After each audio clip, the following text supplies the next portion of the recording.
Welcome back to Okano's Kitchen. I am jazzed to be here today to show you how to have some more fun in the kitchen.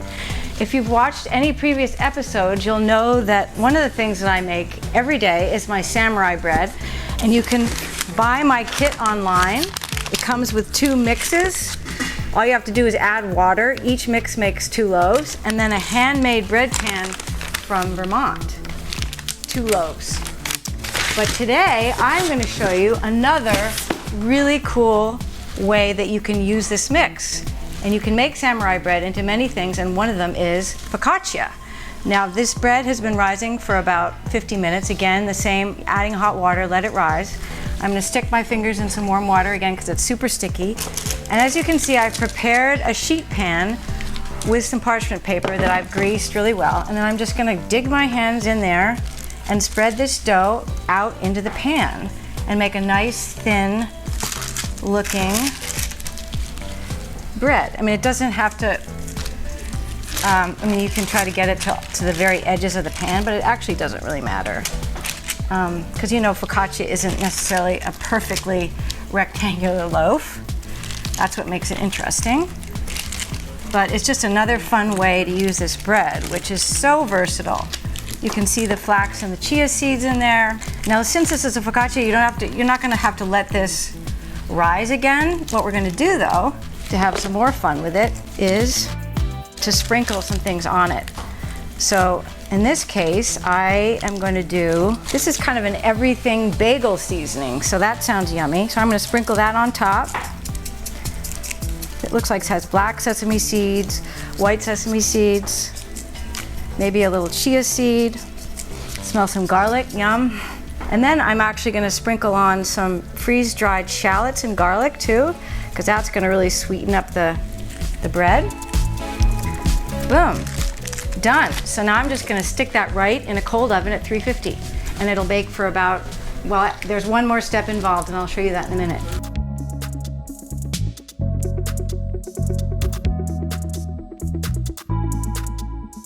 Okay, so it's been about 10 minutes, and I've got to deal with the focaccia because I can smell it. And what you're going to do is take it out.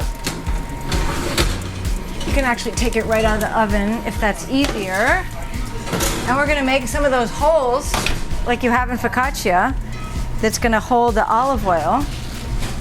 So you're just going to take the back of a wooden spoon and pierce it down the middle, about 3 different lines of holes. And that's going to hold the yummy olive oil. So this is fun. I love food that's kind of fun to make. You know, it's just like, brings me back to my childhood, making, you know, pretend food. Anyway, a little olive oil, yummy. You can't really go wrong with a lot. I would say that I'm putting on probably a half a cup of olive oil. And that's just gonna soak in to the bread and make it delicious, kind of ready to eat without even needing a dipping sauce. Put that back in the oven, probably for another 30 minutes.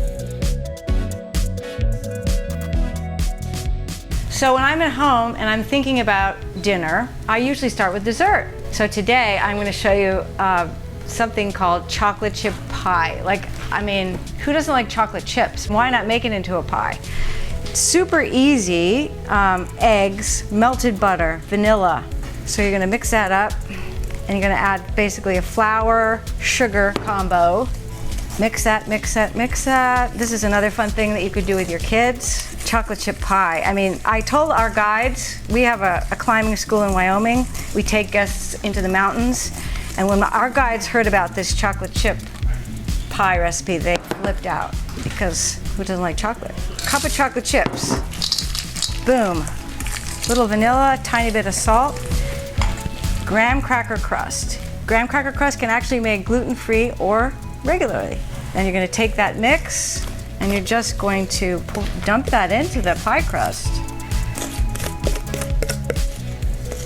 I use semi-sweet, actually bittersweet, dark chocolate chips because I'm a dark chocolate kind of girl. Here we go. Spread that out.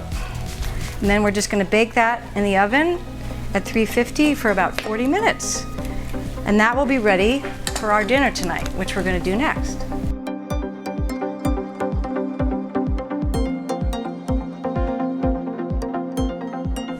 Now I'm jazzed to show you some yummy sides to eat with our main course, which is going to be my grandmother Yoko's salmon cakes. So we're going to start with our sides. This is a French lentil salad. The lentils I've already cooked. They take about 15 minutes. I usually cook them in a chicken broth. And then a dear friend of mine, Michelle, taught me this walnut vinaigrette. I love walnut oil. Walnut oil has so many beneficial properties for your hair and skin, but it's also delicious and adds a really nice nutty flavor to this dish. And it's something that you can make in advance of your dinner. You could make it in the morning along with your dessert and then just let it sit until you're ready to eat. So this is that walnut oil. It's got red wine vinegar, some shallots, and then we're going to top that off in a little bit with some pancetta. You could also add some chopped tomatoes. But the longer this sits in the fridge, the better. And in fact, it's one of those meals, I mean, you don't think of lentils as something that kids like, but my son Gus will eat this for breakfast. I mean, it's just that good. Lentil salad. Now we're gonna make a sun-dried tomato pesto for your pasta salad. I'm gonna start with about a cup of sun-dried tomatoes, a cup of toasted pine nuts, about a cup of Parmesan, grated parm, fresh basil leaves. Can't forget the garlic. Garlic is a superfood, as we all know. We have to add it to everything, at least I do. So we've got a clove of this beautiful elephant garlic. Look how big that is. Now the lemon, half a lemon, squeeze that in. Well, we're gonna start with about a quarter cup of olive oil. And then we're gonna spin it.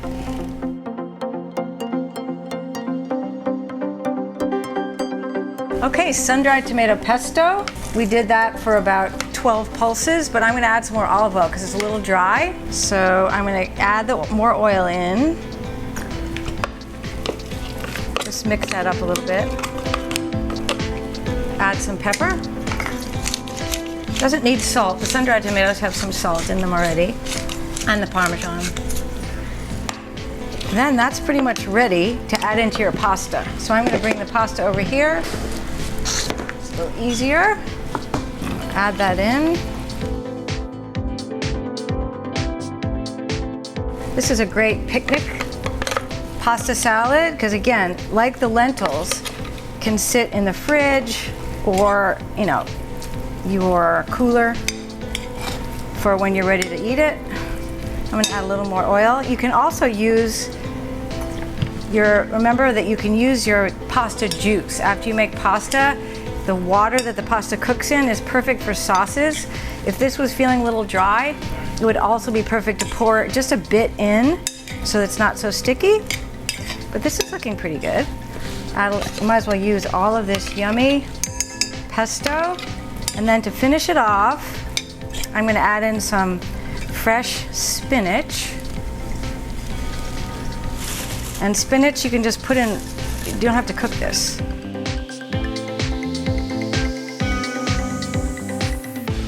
Garden cherry tomatoes. Look at how pretty that is. I always like the aesthetic of food. I love the colors of food. And I think you should have fun with it. Make it your own. That's the thing about cooking, is that you make it yours with your own hands, with your own imagination. But here we go. Pasta salad with spinach, sun-dried tomato pesto, and baby cherry tomatoes. So I know we made the sides, yummy. We made lentil salad, pasta salad. I can smell the focaccia in the oven. We're about to take that out.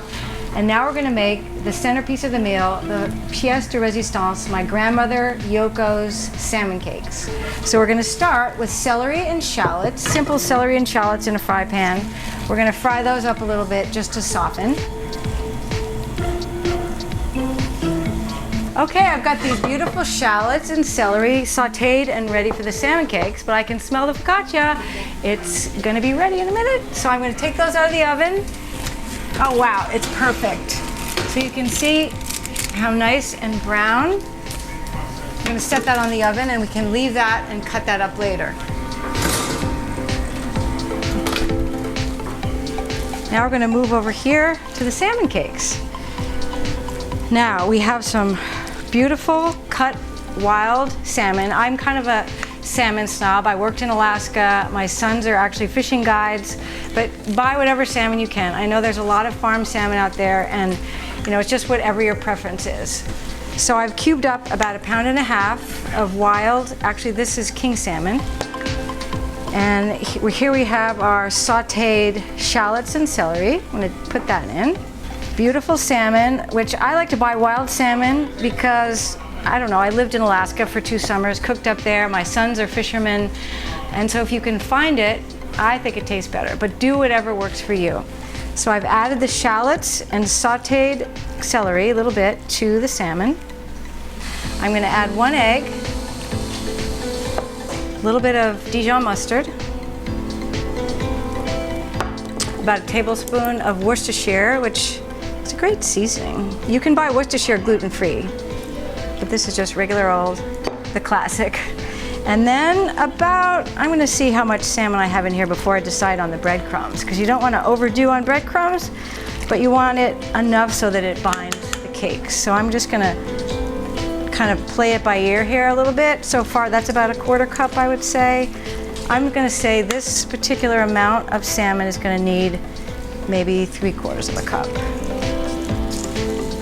Yum, okay. And if you like it spicy, you can add a little hot sauce. I won't do that today, but my grandmother always liked spice, and so she would add hot sauce or Asian spices.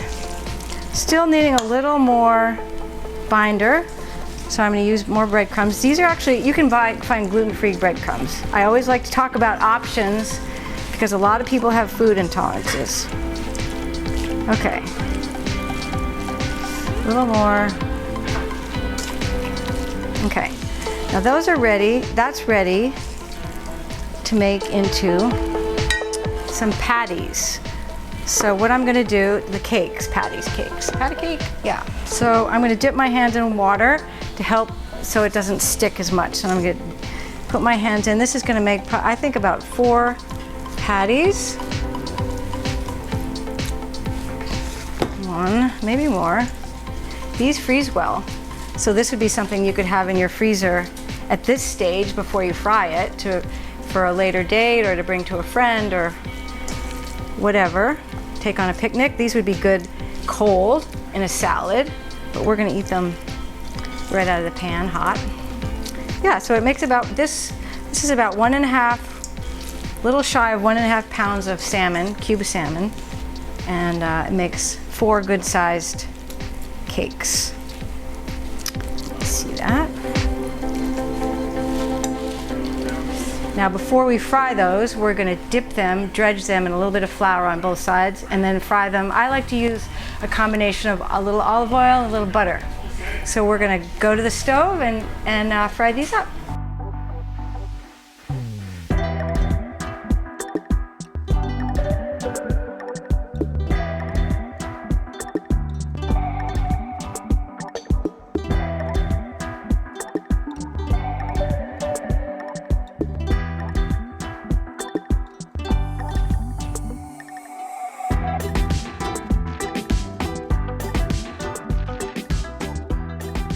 You ready to eat? Yoko's salmon cakes coming up.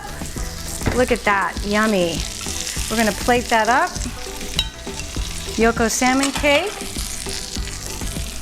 A little sun-dried tomato pasta.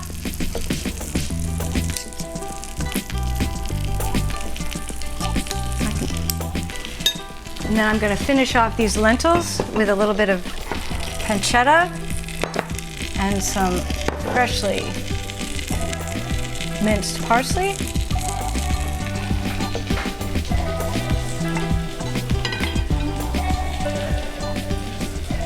And all these recipes you can find on my cookbook, Okano's Kitchen. Go to my website.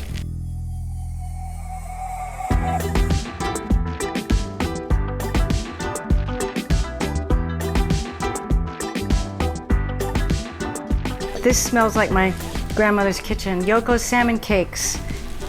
Lentils, and I like to add a little bit of pancetta with it has some walnut vinaigrette, a little parsley, and the sun-dried tomato pesto with pasta. And we forgot the focaccia because that is certainly going to go with this meal. So hold on one moment. I'm going to bring that over from the stove. You can see it's nicely browned. You can cut that right up and get a piece out. Yum. To top it off, for the last moment, we're gonna just add a little bit of lemon juice to this beautiful salmon. And our dessert is ready. I can smell it. Oh, chocolate chip pie. Look at that. Yum. Nice and browned on top. A big chocolate chip cookie. We're gonna just cut right into that. You can see the chocolate melting. Voila, chocolate chip pie. Thank you for joining me. All these recipes can be found in my cookbook, Okano's Kitchen. Go to my website and get yours today. Thank you for joining me.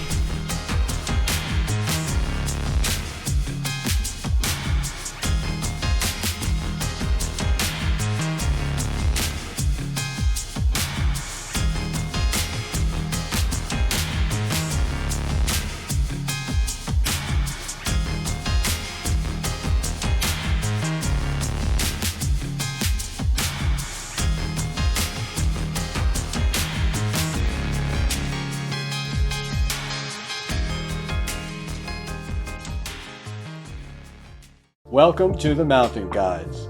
They operate 5 mountain guiding companies in the American West. The Mountain Guides of Utah, the Mountain Guides of Red Rock, the Mountain Guides of Montana, the Mountain Guides of Colorado. Their flagship operation in Jackson Hole is based in Jackson and leading trips all over the high peaks of the Rocky Mountains. Join their custom mountain adventures led by experienced guides in the iconic destinations. For more information, log on to themountainguides.com.